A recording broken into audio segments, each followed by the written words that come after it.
దేశ ప్రధానిగా నరేంద్ర మోదీ మూడవసారి బాధ్యతలను స్వీకరించారు. ఆయన కేబినెట్లో పలువురు ఎంపీలు కేంద్ర మంత్రులుగా పదవీ స్వీకార ప్రమాణం చేశారు. అయితే బీజేపీ జాతీయ అధ్యక్షుడిగా ఉన్న జేపీ నడ్డా కూడా మోడీ కేబినెట్లో మంత్రిగా బాధ్యతలను స్వీకరించారు. ప్రస్తుతం బీజేపీ జాతీయ అధ్యక్షుడిగా ఉన్న జేపీ నడ్డా కేంద్ర మంత్రిగా మారడంతో పార్టీ జాతీయ కొత్త అధ్యక్షుడు ఎవరు అనే దానిపై ఇప్పుడు సర్వత్రా ఆసక్తి నెలకొంది.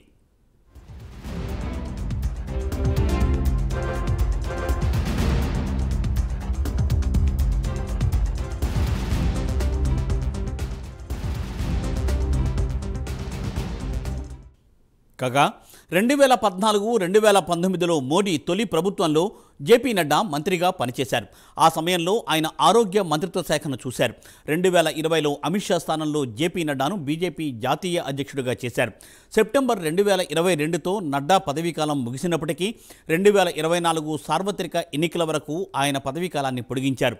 ఇప్పుడు జేపీ నడ్డా కేంద్ర మంత్రి కావడంతో బీజేపీకి కొత్త సారథి ఆవశ్యకత ఏర్పడింది.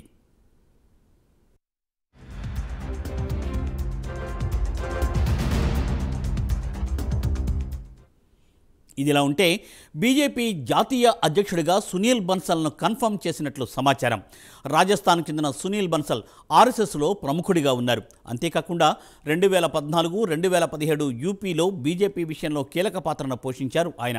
ఇక 2024 ఎన్నికలలో పశ్చిమ బెంగాల్, ఒడిశా, తెలంగాణలపై ఫోకస్ పెట్టి రెండు రాష్ట్రాల్లోనూ మంచి ఫలితాలను అందించారు. దీంతో బీజేపీ జాతీయ అధ్యక్షుడిగా సునీల్ బన్సలే ఖాయమని ప్రచారం సాగుతోంది.